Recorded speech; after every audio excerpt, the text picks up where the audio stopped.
नमस्कार दोस्तों, FASTag academy के ऑनलाइन प्लेटफॉर्म पर मैं देवेश सर एक बार पुनः आप सभी का हार्दिक स्वागत करता हूं। दोस्तों, वर्तमान में हम शिक्षा शास्त्र के अंतर्गत unit number 9 educational administration and management को डिस्कस कर रहे हैं और उसके अंतर्गत जो टॉपिक हम कवर कर रहे हैं वो है परिवर्तन प्रबंधन या change management.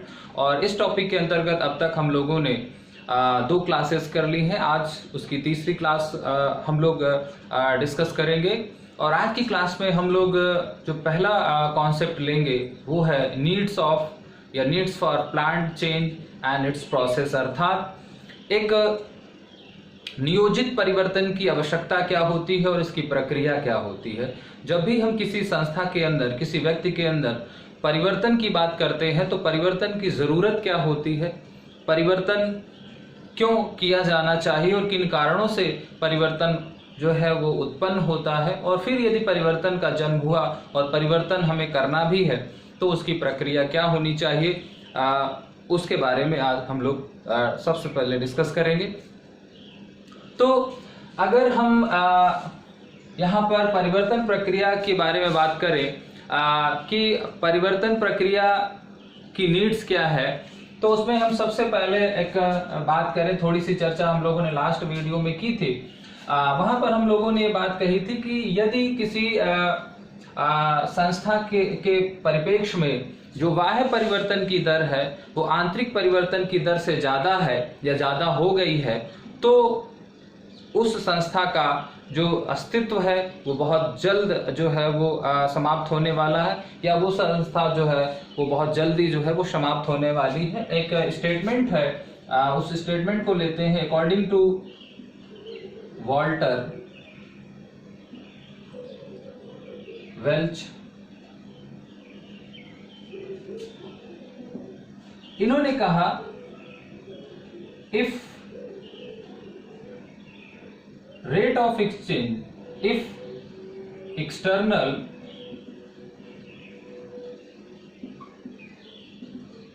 rate of change exceed the internal rate of change, then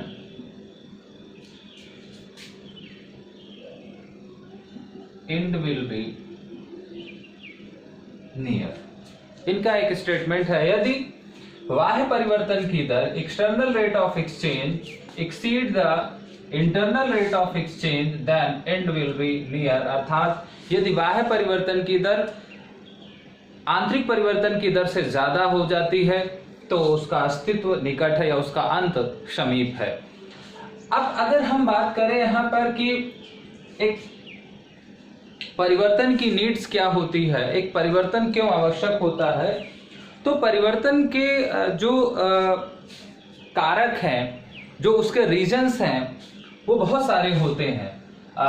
अगर हम यहाँ पर एक बात कहें कि यहाँ पर जब हम इंटरनल रेट ऑफ एक्सचेंज और इंटरनल रेट ऑफ एक्सचेंज की बात कर रहे हैं तो इसका मतलब है कि कहीं न कहीं जो चेंज के पॉसिबल रीजंस हैं, जो इसके ड्राइवर्स हैं, इसके जो मोटिवेटर्स हैं, वो भी एक्सटर्नल और इंटरनल इन्वायरमेंट से ही जुड़े हुए हैं। अब अगर हमसे बात कहा जाए तो हम यहाँ पर कह सकते हैं there are so many drivers responsible for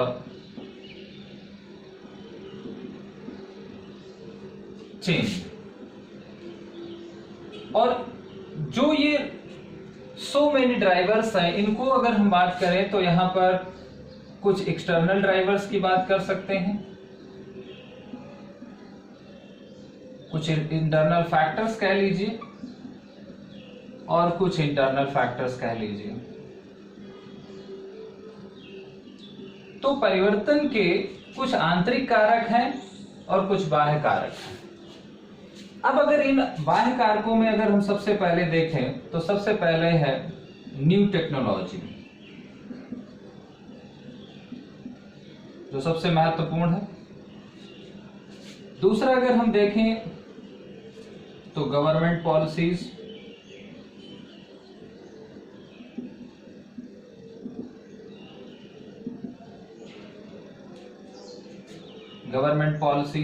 के बारे में बात कर सकते हैं। तीसरा हम यहां पर कंज्यूमर हैबिट्स या उसकी नीड्स की बात कर सकते हैं। चौथा हम यहां पर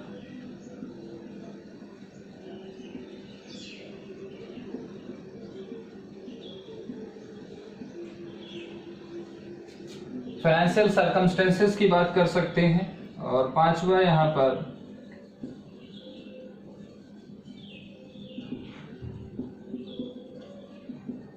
नेचुरल डिजास्टर्स की बात की जा सकती है। इसी तरीके से अगर हम आंतरिक कारकों में बात करें तो प्रोसेस अपग्रेडेशन में बात कर सकते हैं। दूसरा यहां पर हम बात कर सकते हैं पर्सनल थिंकिंग।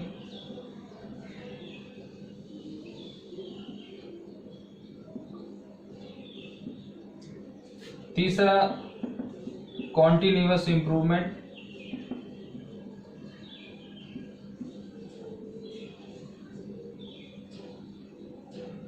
और चौथा यहां पर ऑर्गेनाइजेशनल क्लाइमेट की भी बात की जा सकती है। अब इनको जरा थोड़ा सा समझ लेते हैं। हमने कहा कि जरूरत क्या होती है, नीड्स क्या होती है, नीड्स फॉर प्लान चेंजेस की जरूरत क्या है। तो प्लान को परिवर्तन को जन्म देने वाले अगर हम कारकों के बारे में बात करें तो चूंकि परिवर्तन तब उत्पन्न होता है, परिवर्तन की जरूरत तब उत्पन्न होती है जब किसी भी संस्था के अंदर या समूह के अंदर जो परिवर्तन है वो धीमी गति से हो रहा है और बाह्य वातावरण में परिवर्तन बड़ी तीव्रता के साथ हो रहा। तो वो जो गैप है, जो संतुलन है, जो समायोजन है उस संस्था का, वो अपने आसपास के परिवेश के साथ, अपने आसपास के वातावरण के साथ, अपने समकक्ष संस्थानों के साथ जो है वो बढ़ता जाएगा, उसका एक डिस्टेंस क्रिएट होती जाएगी और फिर उस संस्था का जो उस परिवेश में उस समय में जो सर्वाइवल है वो बहुत कठिन हो जाता। तो इसलिए हर संस्था को समय के साथ बदलना पड़ता है। अब बाह्य वातावरण में जो परिवर्तन होते हैं, जो मुख्यतः किसी संस्था के संदर्भ में, किसी ट्रेड के संदर्भ में, किसी सेवा के संदर्भ में, चाहे वो हम शैक्षिक संदर्भों में बात करें, जो परिवर्तन आते हैं वो परिवर्तन बाह्य कारक से भी होते हैं और आंतरिक कारक से भी होते हैं। तो मुख्यतः जब हम बाह्य कारकों के बारे में बात करते हैं, परिवर्तन हमेशा एक्सटर्नल एनवायरनमेंट में की घटनाओं से ही नहीं होते, बल्कि इंटरनल एनवायरनमेंट में, यानी संस्था, यानी विद इन ऑर्गेनाइजेशन और विद जो है एक्सटर्नल एनवायरनमेंट। एक्सटर्नल फैक्टर्स का मतलब संस्था के बाहर के परिवर्तन। अब संस्था के बाहर के परिवर्तन जैसे न्यू टेक्निक, कोई नई तकनीक आ गई, चाहे वो किसी कार्य को करने को लेकर के हो या किसी तरह का कोई नया नॉलेज हो, अगर रिसर्च के द्वारा बाहर किसी ने कोई एक नई टेक्नोलॉजी, एक नई टेक्निक्स डेवलप किया है तो उसको अपने ऑर्गेनाइजेशन में आपको इंप्लीमेंट करने के लिए चेंज करना पड़ेगा। दूसरा, गवर्नमेंट पॉलिसीज, सरकार की नीतियां। अगर सरकार ने किसी कार्य को करने के जो उसके अपने मानक है, जो नीति है, जो नियम है, अगर उनमें बदलाव किया है तो आपको अपने संस्था के अंदर भी उन नियमों को इंप्लीमेंट करना पड़ेगा। चाहे जैसे यूजीसी या एनसीईआरटी कोई नियम बनाती है तो विश्वविद्यालयों को, महाविद्यालयों को उन नियमों को अपने अंदर लागू करना पड़ता है और इसलिए उनको अपने अंदर उन बदलावों को शामिल करना पड़ता है।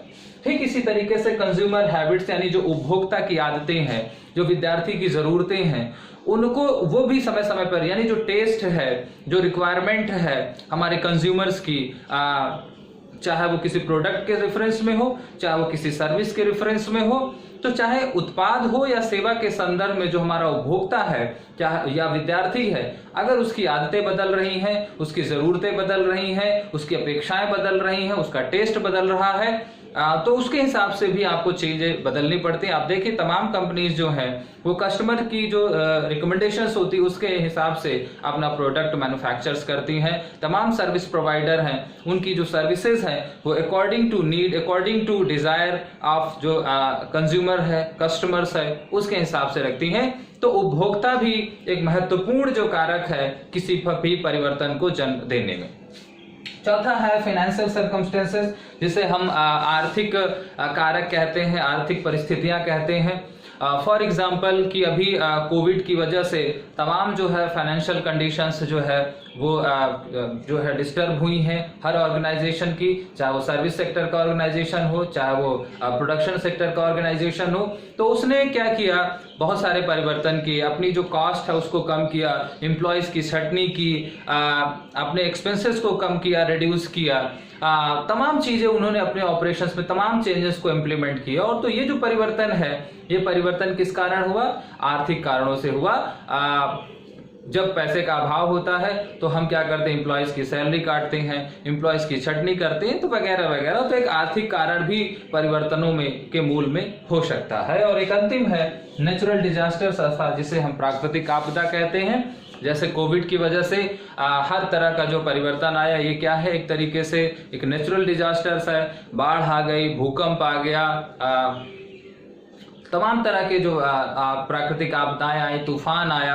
तो उससे भी हमको बहुत बार जो है अपने संस्था के अंदर, अपने ऑर्गेनाइजेशन के अंदर परिवर्तनों को लागू करना पड़ता है, परिवर्तन करने पड़ते हैं ना चाहते हुए भी।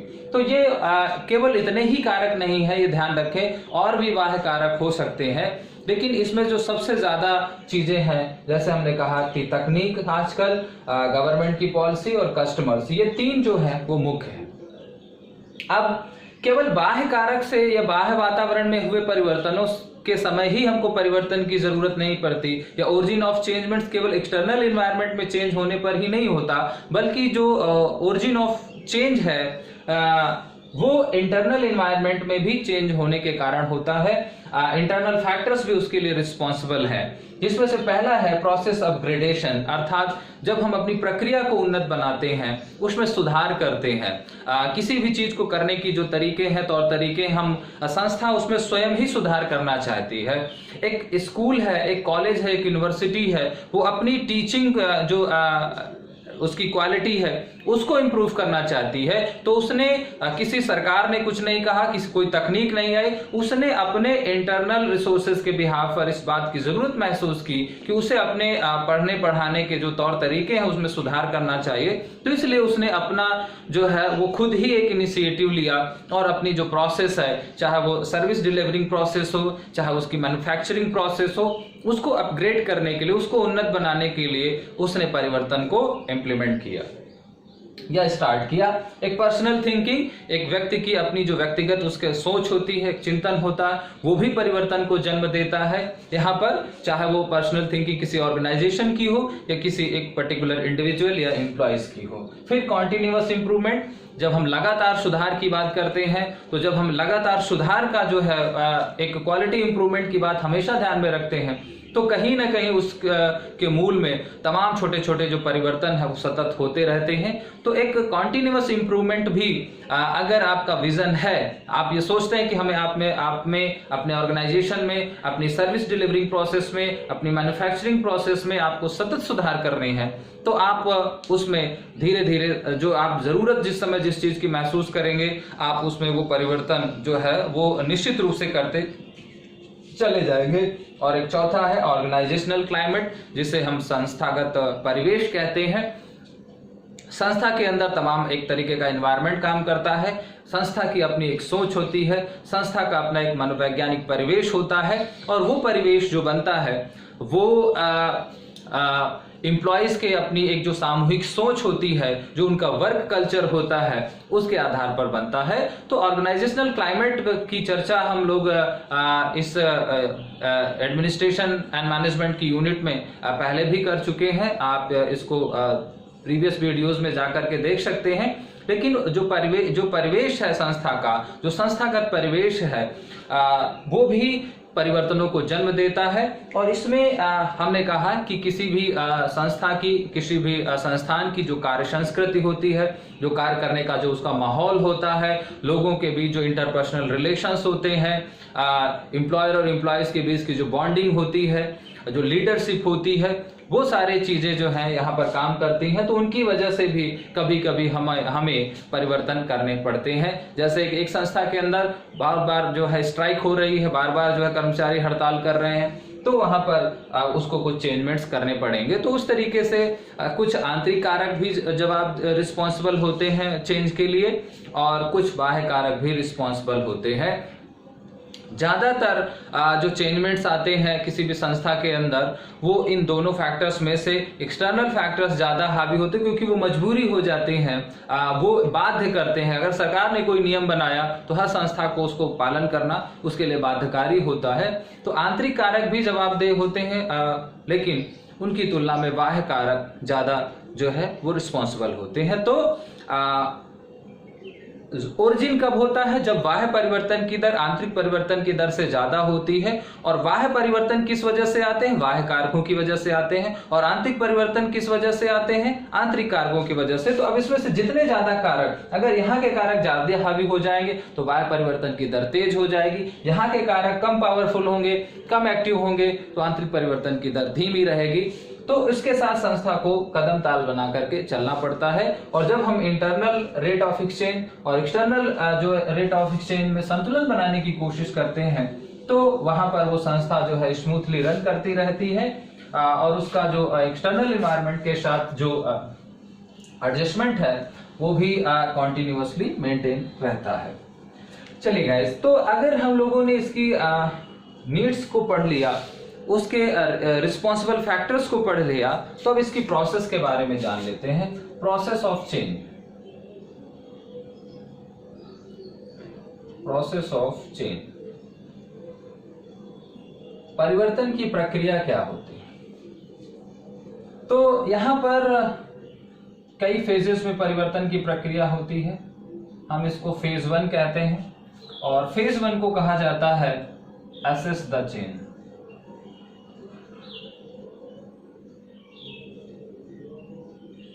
यानी उसका आकलन करना, परिवर्तन का आकलन। फिर है फेज 2, फेज 2 है प्रिपेयर फॉर चेंज, यानी परिवर्तन की तैयारी या परिवर्तन के लिए तैयारी। फिर है फेज 3,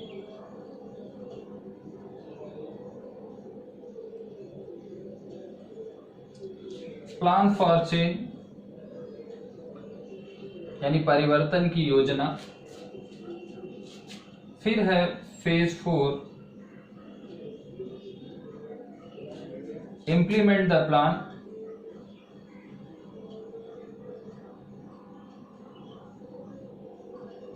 यानी योजना का क्रियान्वयन या योजना को लागू करना। एंड फेज 5 है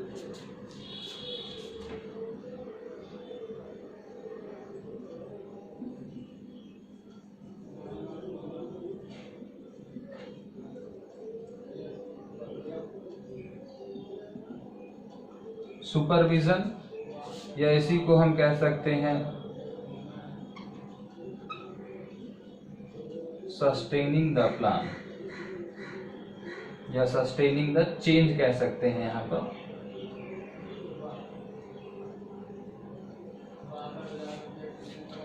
यानी आकलन, अगर हम यहां पर बात करें, फिर यहां पर तैयारी, फिर यहां पर योजना, फिर यहां पर उसका क्रियान्वयन, फिर यहां पर उसका स्थायित्व। तो ये 5 फेजेस में जो है वो चेंजमेंट्स की प्रोसेस जो है वो चलती है। अब अगर हम यहाँ पर इनको थोड़ा सा ब्रीफ करें, यहाँ पर समझने की कोशिश करें, तो शुरुआत कहाँ से होती है? सबसे पहले हमें आकलन करना होता है चेंजमेंट्स का। आकलन का मतलब है नीड क्या है। Point out the need, identified the opportunities, अवसर क्या है, जरूरत क्या है। तो यहां पर हम सबसे पहले क्या करते हैं जो है फाइंड द नीड, जरूरत क्या है परिवर्तन की, किन वजहों से, कारक क्या है परिवर्तन का, क्यों हमें परिवर्तन करना है, और उसके नीड्स क्या है, उसके अवसर क्या है, उसकी जरूरत क्या है, यहां पर हम वो बात करते हैं। जब हमें ये पता चल जाता है कि हमें परिवर्तन इन वजहों से करना है, ये कारक है हमारे, ये हमारे पॉइंट वाइज हमने उनको आइडेंटिफाई कि हमको इस वजह से परिवर्तन करने हैं। अब जब हमें परिवर्तन के जो ड्राइवर्स हैं वो आइडेंटिफाई हो गए, परिवर्तन की वजह अगर हमको पता चल गई, तो फिर हम क्या करते हैं, प्रिपेयर फॉर चेंज। अब प्रिपेयर फॉर द चेंज का मतलब है किनको प्रिपेयर करना है, अपने संस्था के लोगों को। यानी यहां पर हमको क्या करना है, एक तरीके से मोटिवेशन करना, एक develop the readiness and motivation. यहां पर आपको क्या करना है, develop readiness and motivation about change.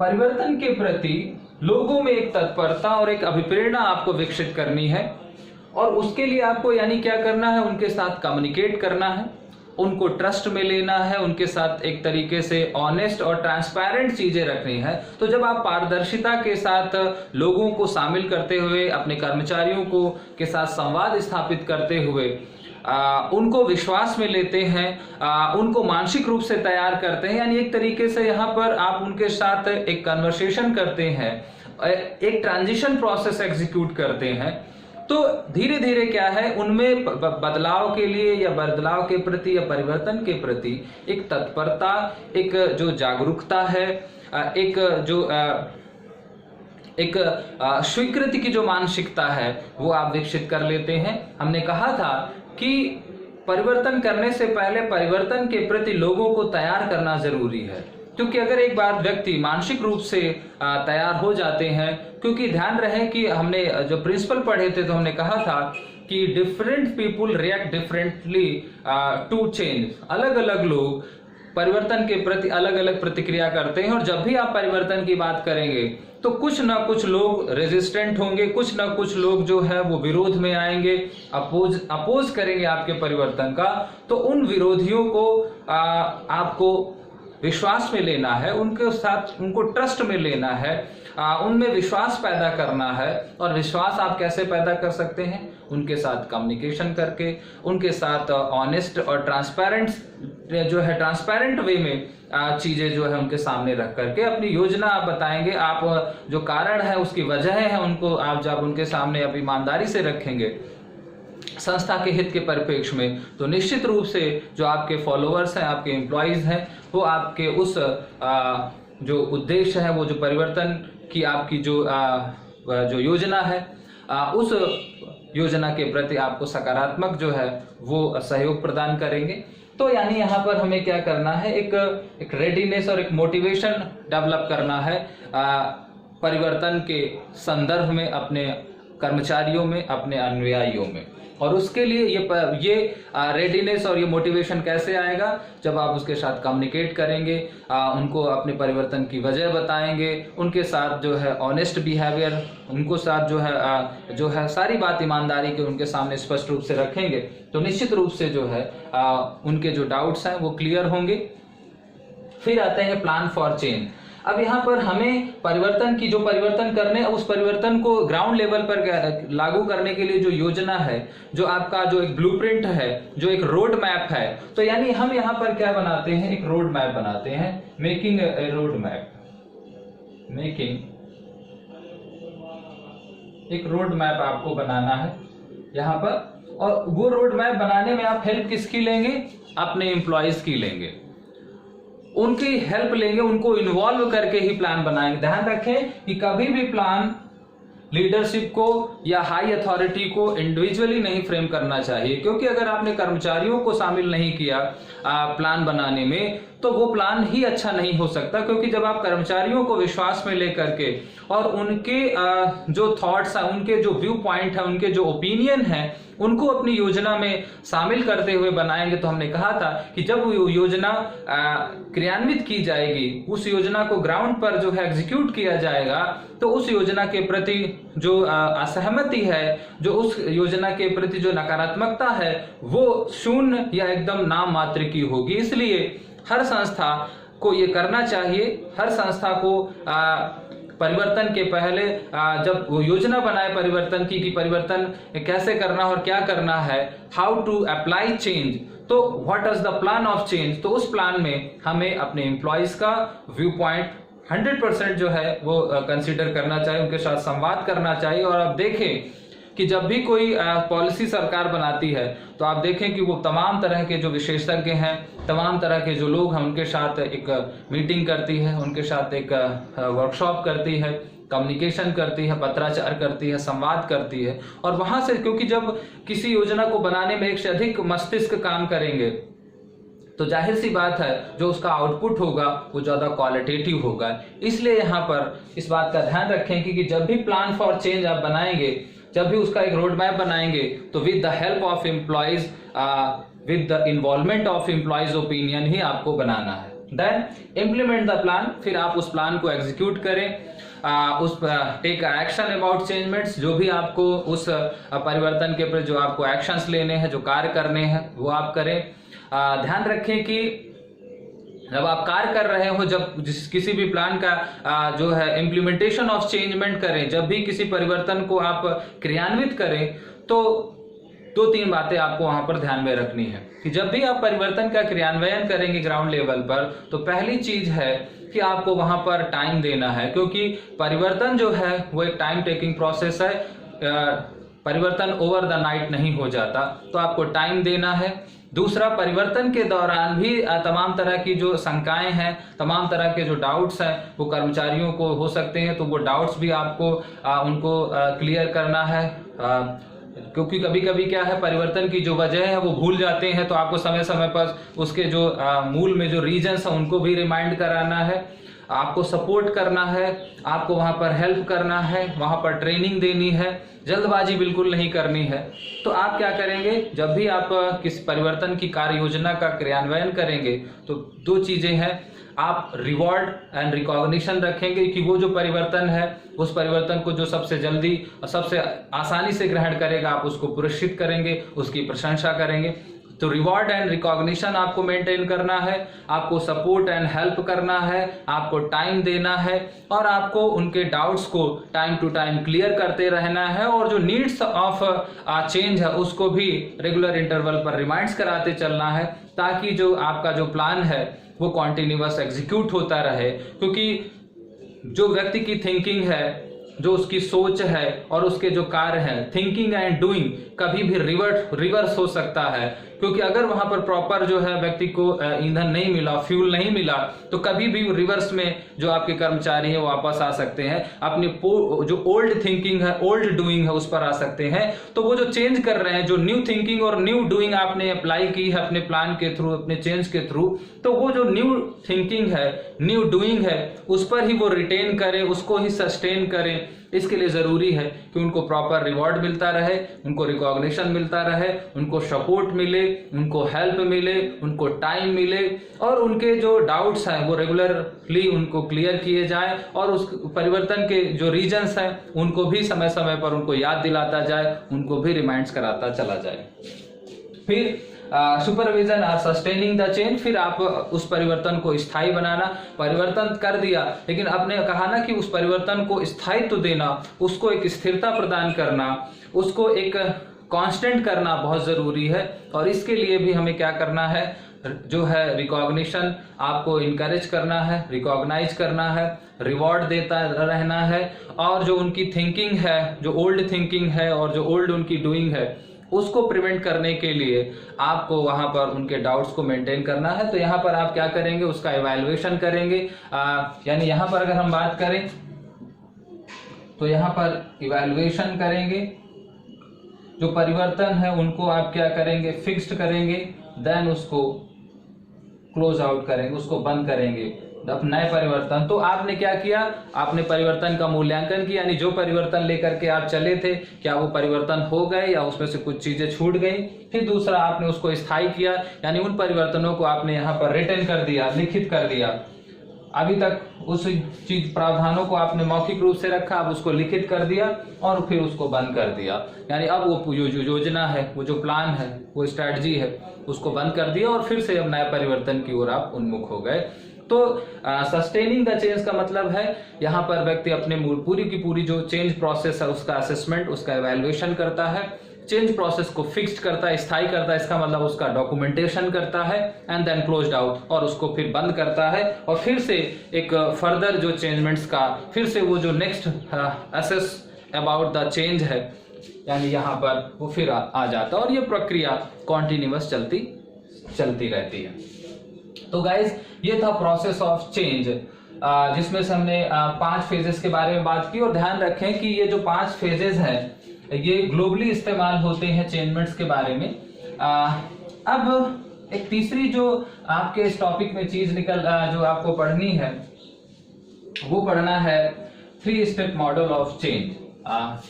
तो 3 स्टेप मॉडल ऑफ चेंज के बारे में बात करते हैं, और वो जो 3 स्टेप मॉडल ऑफ चेंज है जिसे हम अमेरिकन मॉडल ऑफ चेंज भी कहते हैं, जरा उसके बारे में चर्चा करते हैं। चलिए, तो आज का हमारा जो नेक्स्ट कंटेंट है वो है 3 स्टेप मॉडल ऑफ चेंज। तो जरा देखते हैं 3 स्टेप मॉडल ऑफ चेंज, यानी परिवर्तन का जो 3 चरण प्रतिमान है वो क्या है। अब अगर हम इसके अल्टरनेटिव नेम के बारे में बात करें तो इसको एक और कहा जाता है, इसको कुर्ट-लेविन मॉडल भी कहा जाता है। कुर्ट-लेविन मॉडल ये कहते हैं। और कुर्ट-लेविन चूंकि एक अमेरिकन साइकोलॉजिस्ट थे तो इसको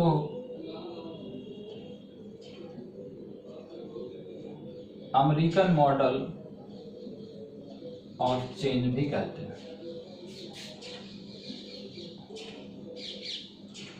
तो ध्यान रखें कि इसको, चूंकि आपके सिलेबस में 2 हैं, एक जापानीज मॉडल ऑफ चेंज है और एक अमेरिकन मॉडल ऑफ चेंज है, आपके सिलेबस में जो बताया गया वो 3 स्टेप मॉडल ऑफ चेंज कहा गया है।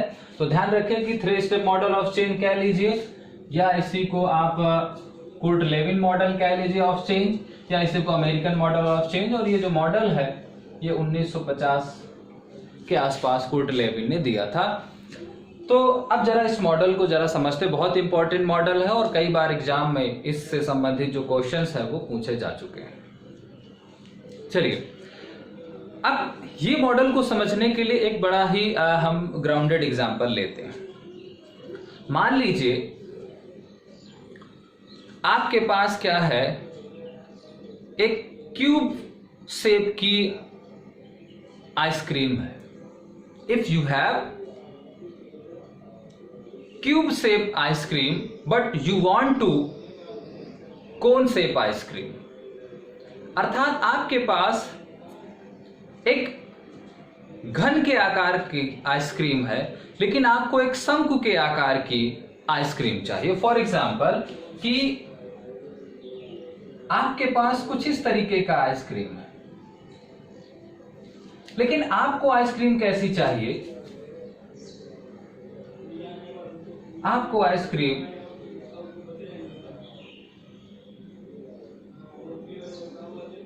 इस आकार की चाहिए। बात समझ पा रहे? यानी आपके पास क्या है, Q5 आइसक्रीम है और आपको कैसी आइसक्रीम चाहिए,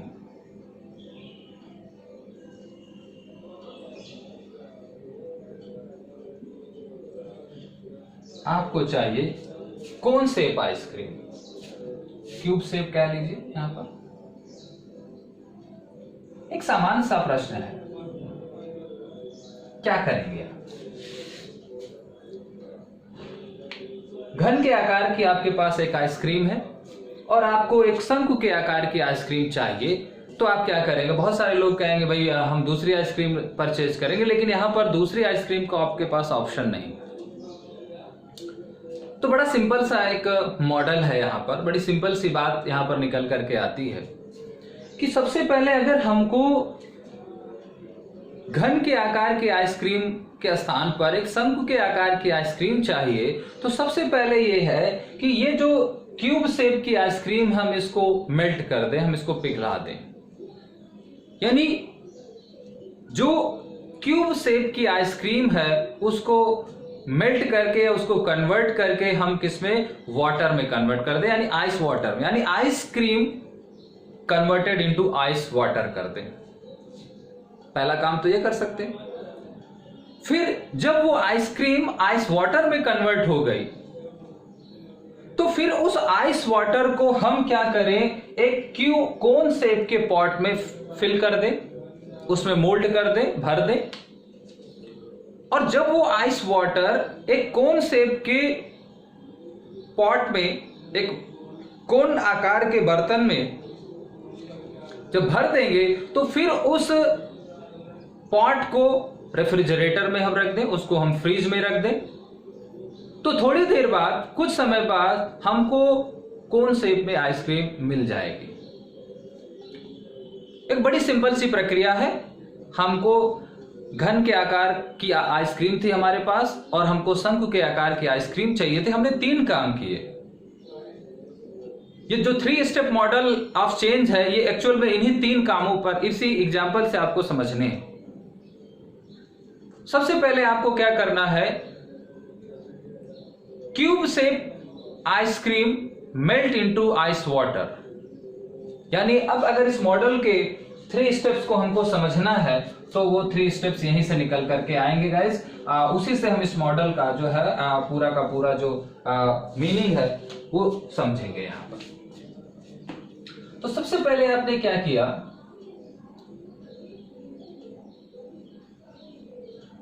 मान लीजिए आपका क्वेश्चंस क्या है, क्वेश्चन लिखना बहुत जरूरी है यहां पर। If you have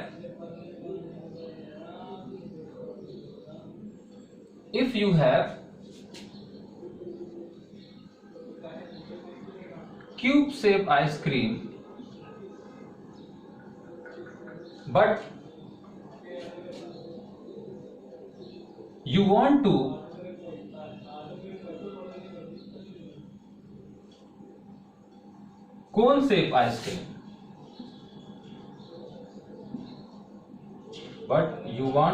cone shape ice cream, then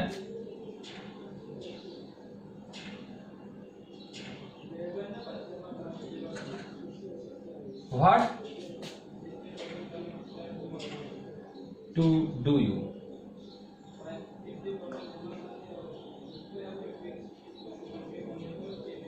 What do you do कह सकते, तब आप क्या करेंगे? प्रश्न है, ये क्वेश्चन है हमारे पास। तो अब इसका आंसर हम जरा ढूंढते हैं। भाई हमारे पास क्या है? एक क्यूब शेप आइसक्रीम है, लेकिन हम चाहते क्या है? एक कोन शेप आइसक्रीम चाहते हैं। तब हमें क्या करना पड़ेगा? What to do, what do you do, तब आप क्या करेंगे? तो हम सबसे पहले आंसर क्या है हमारा यहां पर, अगर हम इसका आंसर निकालें तो सिंपल सा जवाब है। शब्द आप दूसरे भी लिख सकते हैं, जरूरी नहीं कि हम जो शब्दों का इस्तेमाल कर रहे हैं आप वही करें। सबसे पहले आप क्या करें? मेल्ट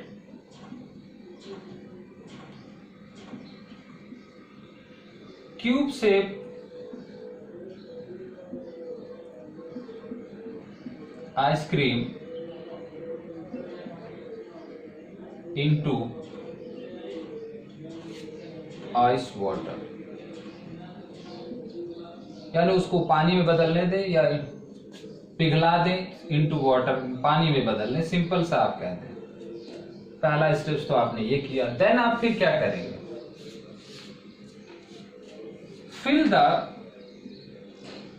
देन आप क्या करेंगे? Fill the ice water into cone shape pot. Cone shape के पॉट में आपने उसको भर दिया, देन फिर क्या है,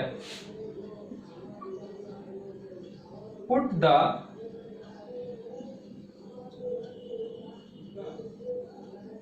cone shape pot into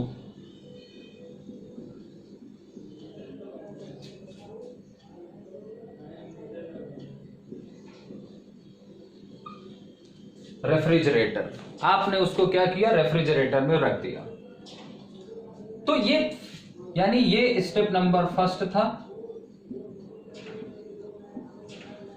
ये हमारा स्टेप नंबर 2 है, और ये स्टेप नंबर हमारा 3 है, और इसी स्टेप से ये मॉडल निकल के आया।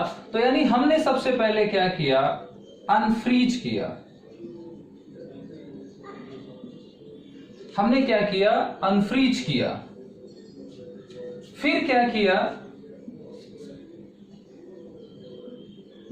हमने उसको चेंज किया या उसको मूव किया, एंड देन फिर हमने क्या किया, उसको रिफ्रीज किया। और यही आपका क्या है, 3 स्टेप मॉडल है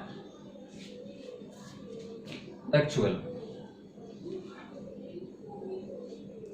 यानी अनफ्रीज, मूव या चेंज एंड देन रीफ्रीज।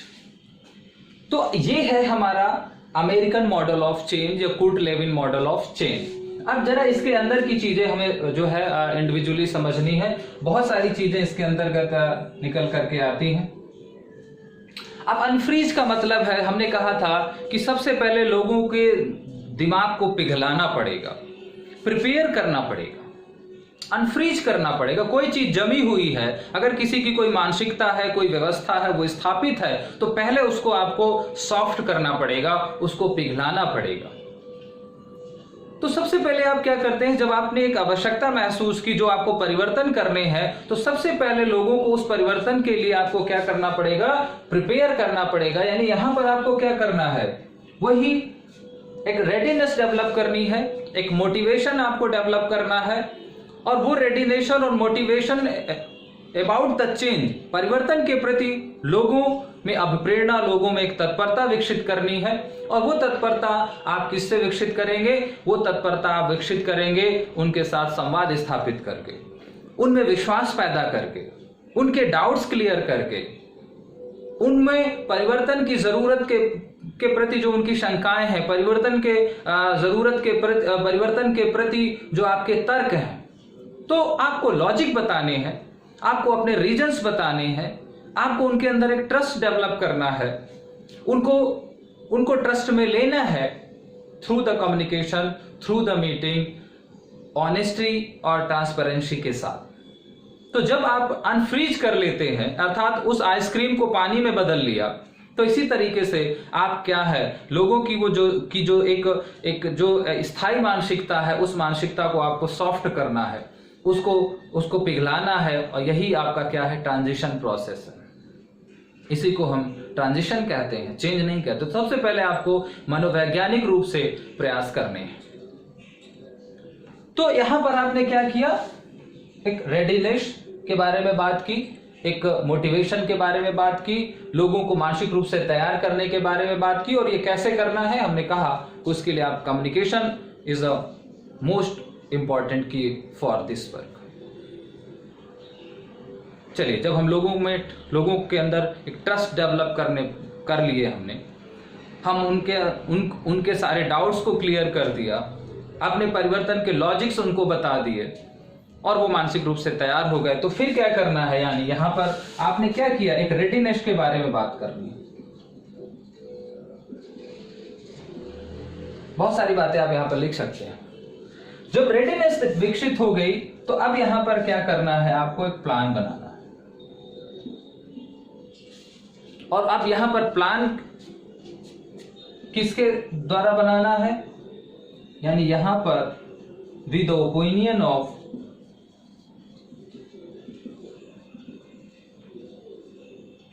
employees। जो आपके कर्मचारी हैं उनके विचारों के साथ आपको योजना बनानी है, और केवल उस योजना को बनाना नहीं है बल्कि वहां पर उस योजना को आपको क्रियान्वित भी करना, प्लान एंड एग्जीक्यूशन, यहां पर इंप्लीमेंटेशन भी है। यहां पर केवल प्लान नहीं है,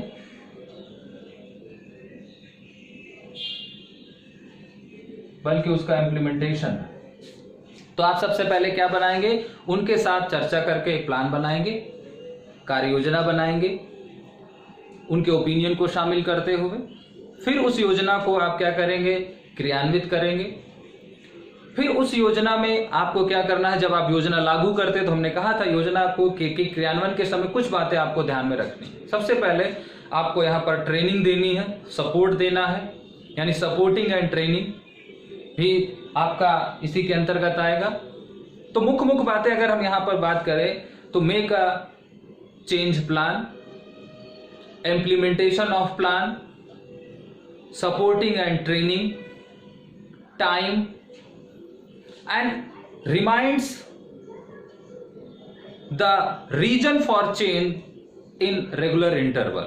हमने कहा था कि आपको समय देना है, आपको यहाँ पर जो है उनको प्रशिक्षण देना है, उनको सपोर्ट देना, उनको हेल्प देना है क्योंकि परिवर्तन आपने किया तो हो सकता है कोई कर्मचारी उन परिवर्तनों को स्वीकार ना कर पा रहा हो, उन नए तरीके से काम करने में उसको कठिनाई हो रही। मान लीजिए परंपरागत तरीके से आप काम कर रहे थे, अब आपने कंप्यूटर ला दिया, तो जो पुराने लोग हैं उनको तकनीक सीखने में दिक्कत होगी, तो उनको ट्रेनिंग देना है, उनको वर्कशॉप के लिए भेजना है, उनको प्रशिक्षण देना, उनको सपोर्ट देना है, आपको समय देना है। ऐसा नहीं कि एक दिन आपने दिया और फिर समय भी रखना है, पेशेंस भी रखना है। ओवरनाइट चेंज नहीं होता। हमने कहा था कि चेंज जो प्रोसेस होता है वो मानसिक रूप से जुड़ा होता है, और इमोशंस को बदलने में, किसी चीज को ग्रहण करने में, ग्रास्प करने में और उसको वर्क कल्चर लाने में, अपनी डेली रूटीन लाइफ में लोगों को टाइम लगता है। इसलिए यहाँ पर आपको क्या करना है, प्रशिक्षण की जो है उपलब्धता सुनिश्चित करनी है, आपको यहाँ पर सहयोग देना है, आपको हेल्प देना है, और सपोर्ट हर तरीके का, टेक्निकल सपोर्ट भी देना है, मॉरल सपोर्ट भी देना है यहाँ पर, और टाइम देना है, और समय समय पर उनको रिमाइंड कराते रहना है, उनको पुनः जो है याद दिलाना है कि ये परिवर्तन क्यों जरूरी है। क्योंकि हो सकता है कि जब कोई व्यक्ति परिवर्तनों को ग्रहण नहीं कर पाता तो उसके अंदर एक जो है झुलझुलाहट सी आती है, उसके अंदर एक निराशा उत्पन्न होता है, और वो फिर से पुराने तरीके के जो है, क्योंकि मनुष्य ज्यादा देर तक अपने आप को कठिनाई में जो है वो सर्वाइव नहीं करता, इसलिए वो बड़ी आसानी से पीछे लौटने की कोशिश करता है। तो उसको आपको रिटेन करने के लिए क्या करना होगा, समय समय पर उसको याद दिलाते रहना कि भैया क्यों जरूरी है, ये नहीं करेंगे तो ये गड़बड़ हो जाएगा। चलिए, जब हमने प्लान किया, उसका एग्जीक्यूशन किया, तो इसके बाद फिर हमें रीफ्रीज करना, अब फिर से उसको जमाना है, क्योंकि अभी यहाँ पर लोग करने तो लगे लेकिन उसमें स्थायित्व तो नहीं आया, फिर से वो हार्ड नहीं हुआ।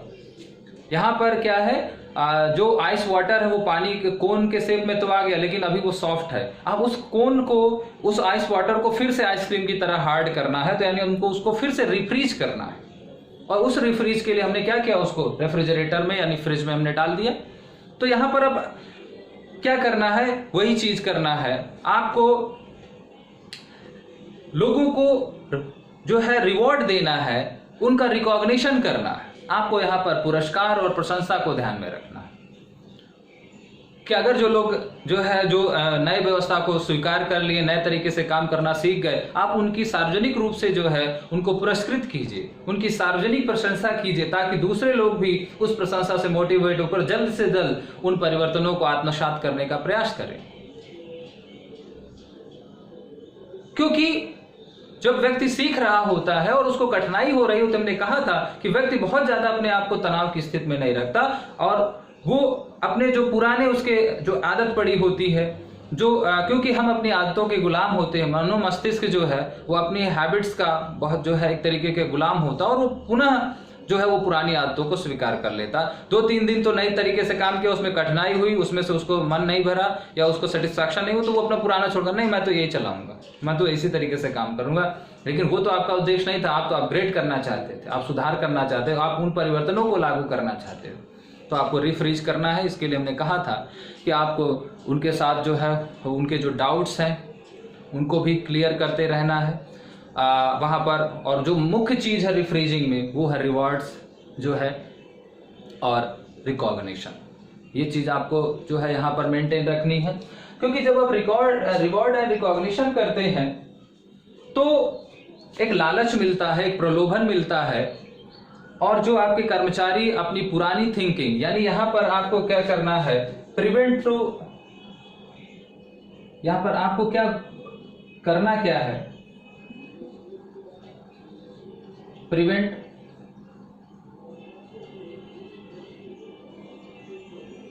prevent to buy back of old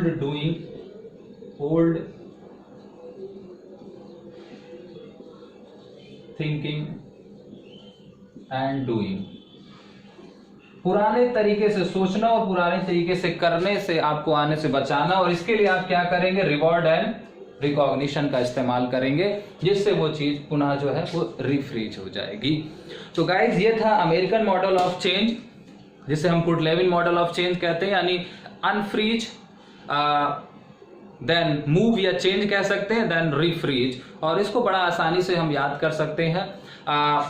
जो एग्जाम्पल है उसमें दूसरा एग्जाम्पल भी आप ले सकते हैं, लेकिन बस ध्यान रखना है कि इसके अंतर्गत क्या क्या चीजें हैं। इसके अंतर्गत हमें एक तत्परता विकसित करनी है परिवर्तन के प्रति। सबसे पहले उनका यानी एक तरीके से ब्रेन वॉश करना है, उनके ब्रेन को सॉफ्ट करना है, पर तैयार करना है परिवर्तन के प्रति, नए परिवर्तनों को स्वीकार करने के प्रति। और कैसे करना है, हमने कहा संवाद के द्वारा तमाम चीजें यहाँ पर की जा सकती हैं। फिर यहाँ पर प्लान बनाना है, उस प्लान को एग्जीक्यूट करना है, और एग्जीक्यूट करते समय सपोर्ट देना है, ट्रेनिंग देना है, टाइम देना है, मोरल टेक्निकल दोनों तरीके का सपोर्ट देना है। और फिर समय समय पर उनको याद भी दिलाना है, उनकी जो जटिलताएं हैं, उनकी जो कठिनाइयां हैं, उनको सॉल्व भी करते रहना है रेगुलरली। और जब आपकी व्यवस्था क्रियान्वित हो जाए, लागू हो जाए, तो फिर उसके क्या है, उसको उनके उस सोच को, उनके उन कार्य करने के जो नए तरीके यानी न्यू थिंकिंग और न्यू जो डूइंग है उसको रिस्ट्रिक्ट करने के लिए, उसको रिटेन करने के लिए, उसको सस्टेन करने के लिए आपको क्या करना है, रिवॉर्ड एंड रिकॉग्निशंस को ध्यान में रखना है, जिससे व्यक्ति नए तरीके से करना और नए तरीके से सोचने पर जो है वो बरकरार रहे, पुरानी सोच और पुराने तौर तरीकों की ओर वापस ना जा पाए। तो गाइस ये थी आज की क्लास, और नेक्स्ट क्लास पर हम लोग जो जापानीज मॉडल ऑफ चेंज है उनको डिस्कस करेंगे, चाहे वो जस्ट इन टाइम मॉडल हो या पोकायोका मॉडल हो, ये भी बहुत इंपॉर्टेंट मॉडल है। तो अब इस यूनिट में हम जो टॉपिक्स पढ़ रहे हैं वो एग्जाम के पॉइंट ऑफ व्यू से बहुत इंपॉर्टेंट है, और 3 स्टेप मॉडल ऑफ चेंज या अमेरिकन मॉडल ऑफ चेंज या कुर्टलेविन मॉडल ऑफ चेंज पर कई बार क्वेश्चंस जो है वो पूछा जा चुका है, लेकिन ये बहुत साधारण सा जो है वो मॉडल है। अमेरिकी जो विचार है चेंज को लेकर के और जो जापानीज जो थॉट है चेंज को लेकर के वो थोड़ा सा डिफरेंट है। तो हम आगे जस्ट इन टाइम मॉडल के बारे में बात करेंगे, पोकायोका मॉडल के बारे में बात करेंगे, लेकिन अगली क्लास में। आज के लिए इतना ही गाइस। आई होप कि ये टॉपिक आपको जो है वो समझ में आ रहे होंगे, लेकिन फिर भी यदि आपकी कोई क्वेरीज है तो आप कमेंट सेक्शन में उसको जरूर पूछें। हम नेक्स्ट क्लास पर उसको डेफिनेटली अपनी क्लास में कंसिडर करेंगे। तो guys thank you so much for the joining us. बहुत जल्द मिलेंगे। Take care, bye bye.